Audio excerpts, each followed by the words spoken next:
Sur Farrugia, intom li dejjem kontu b'viżjoni tal-futur, issa qegħdin ukoll taħdmu biex tippreservaw dan il-wirt storiku tal-industrija f'Malta. Immorru lura forsi minn meta bdiet il-kumpanija u anki l-involviment, il-moħħ u l-motur ta' Sir Lewis Farrugia. Farsons bdiet 1928. Missieri kellu 27 sena dak iż-żmien. Ġifieri twilet 1901. Tista' timmaġina meta kien fil-bidu tal-20 l-età ta' 20 sena, beda ġiġa jaħseb x'jista' jagħmel bħala entrepreneur. Missieru kien kellu business ta' importazzjoni tal-ikel u anki magna ta' tqiq. Però fil-riots ta' 6 Ġunju din il-mill nħarqet. Kienet l-idea tiegħu u ovvjament kellem il-missieru għax ma kellux is-sej finali li jibni birrerija biex jikkompeti mal-birer oħra. Birer oħra li kienu ta' Siemens biss dak iż-żmien u xogħol kienet jiġi importat mill-Ingilterra. Mela ta' tifel tista' tgħid ta' 28 sena bena l-ewwel birrerija kien il-perit u bħala professjoni kien perit. U għamel suċċess. L-ewwel sena tista' tgħid li nqoġbot il-birra u ħa s-suq. Tant ħa s-suq li Siemens saqsewh biex jimmerġa magħhom u kienu sorpriżi li kien aċċetta. U twildet Siemens Farsons sena wara li nfetħet Farsons. U wara l-gwerra iddeċida li jibni din il-birrerija fejn qegħdin illum, din il-binja li għandna llum. Tista' timmaġina wara l-gwerra, id-diżastru li kien hawn Malta,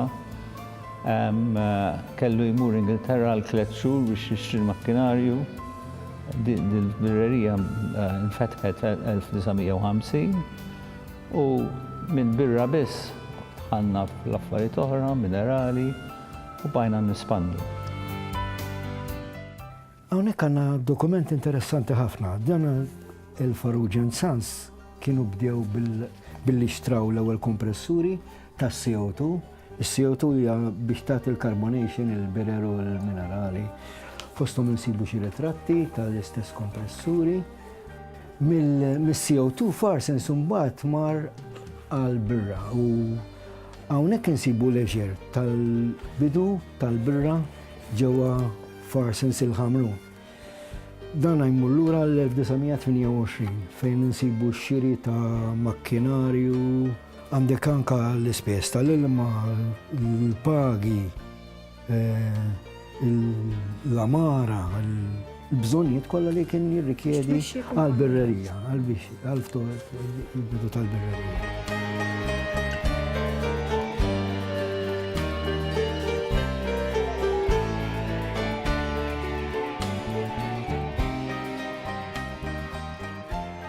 Fl-1929 mbagħad Siemens u Farsons amalgamaw u saret birrerija waħda. U hawnhekk insibu x-shares awtentiċi li nxtraw dakinhar sew minn Siemens u sew minn Farsons. U saret Siemens Farsons.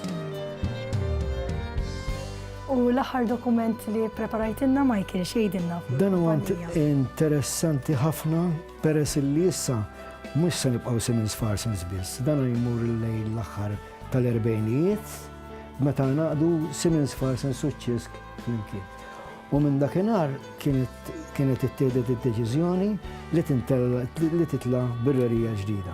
U dan huwa ċertifikat awtentiku tal-permess sabiex tinbena l-birrerija ġewwa l-Imrieħed li mbagħad baqgħet tissemma bħala l-birrerija ta' Siemens Farsons u ċisk.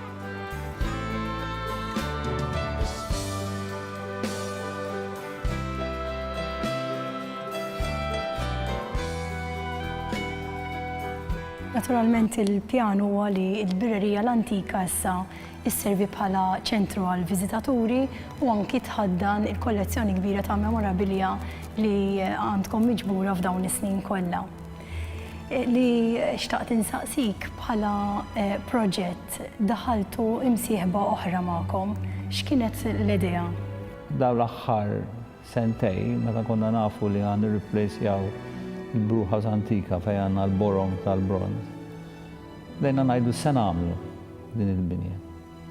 U għandna f'dik il-parti tal-binja ħafna makkinarju antik bħal il-borom pereżempju fejn ngħidu nista' nużawha bħala opportunità li niftħu il-bibien tagħna għall-pubbliku Malti u nagħmlu speċi ta' visitor attraction.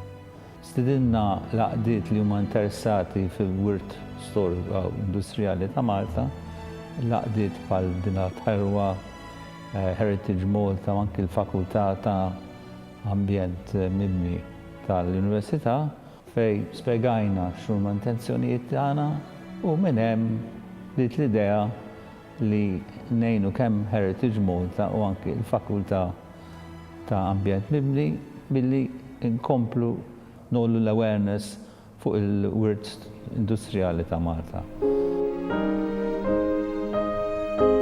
Michael, xejdunna dawn il-fliexken tal-birra dwar l-istorja tal-kumpanija? Dawn huma ftit mill-kollezzjoni li għandna ta' fliexken li kull wieħed fih l-istorja tiegħu. Hawnhekk insibu fejn meta Malta ma kienx hawn berrerija, kienet tiġi importata minn Reading, l-Ingilterra, u kienet tiġi tinbih lis-servizz Ingliżi. Għadak iż-żmien normalment l-iktar li kienet tinxtorob mis-servizz Ingliżi żied mill-Maltin, għax il-Maltin kienu żied mixħutin fuq l-inbiet. Hawnhekk insibu fin-1928 l-ewwel birra li produċa Farsons li kienet il-Farsons Pale Ale. Meta mbagħad fin-1929 amalgamaw Farsons ma' Simmons u l-kumpanija saret Simmons Farsons. Dan kien fin-1929. Fin-1929 ukoll Malta bdiet tiġi pproduċuta ċisk Export. Dina kienet kumpanija kompetittiva għal Farsons. Din il-birrerija tinstab Santa Vendra, għadha tal-lum hemmhekk, u dina l-aktar li nafuha llum bħala Umberto Colosso. Mbagħad li l-aħħar tal-erbejnijiet bħal madna fil-1950 jew fil-1950 infetħet il-birrerija ta' Simmons Farsons ġewwa l-Imrieħel u ingħaqdu bħala Simmons Farsons u ċisk. Din is-sekwenza ta' kif il-fliexken tiqurietna l-istorja permezz tal-fliexken.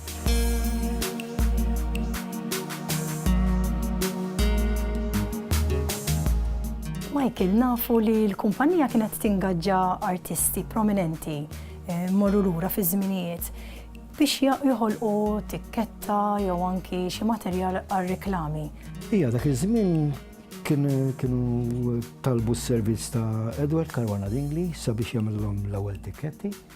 U fost l-oħrajn din hija printing plate oriġinali ta' dak iż-żmien fejn qed tirriklama il-Farsons Pale Ale li kienet l-ewwel birra li ġiet produċuta minn El-Farrugia & Sons. Dan huwa ritratt żgħir ta' dik il-printing plate li rajna qabel. Kienu wkoll jitolbu s-servizz għal xi riklami li kien isir dak iż-żmien għal riklamar, dan huwa xogħol ta' Caruana Dingley wkoll. Fost l-oħrajn insibu li anke meta kien isir xi tip ta' kalendari jew advertising material kien jitolbu s-servizzi tagħhom ta' Caruana Dingley. Għawek qed nitkellmu fuq iż-żewġ aħwa, u xek, Edward u Robert. Eżatt. Dan huma oriġinali ta' Caruana Dingley. Il-ġgant baqa' sinonimu ħafna mal-kumpanija, baqa' jintuża hekk rajni black and white. Issa hekk qed naraw kwadru differenti. Baqa' l-ġgant baqa' sinonimu ma' Farsons, meta semmi l-ġgant anka jekk ikollok tara l-kodba l-antiki jew nkella ssib il-bin jitkellem ikollu ftit tal-età jgħidlek il-birra tal-ġgant. Tant kienet sinonima l-ġgant ma' Farsons. U din hija waħda mit-tikketti li kienet tintuża dak iż-żmien ukoll.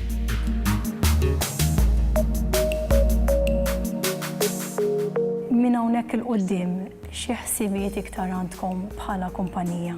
Nisperaw li wara li bdejna dal-awareness campaigns, tal-dina inizjattivi u ħloqna di relazzjoni mal-Università ta' Malta u anki ma' Heritage Malta, ikun hemm iktar interess ta' studenti u anki tal-ċittadini fil-wirt industrijali tagħna u anki tal-pajjiż. Kull bidu għad diffiċli u il-fatt li sissa konna mdorrin il-mużewijiet ikunu fuq arti u fuq storja qadima. Illum il-ġurnata forsi n-nies japprezzaw li anki din l-istorja tal-industrija f'Malta huwa parti mill-wirt storiku ta' Malta.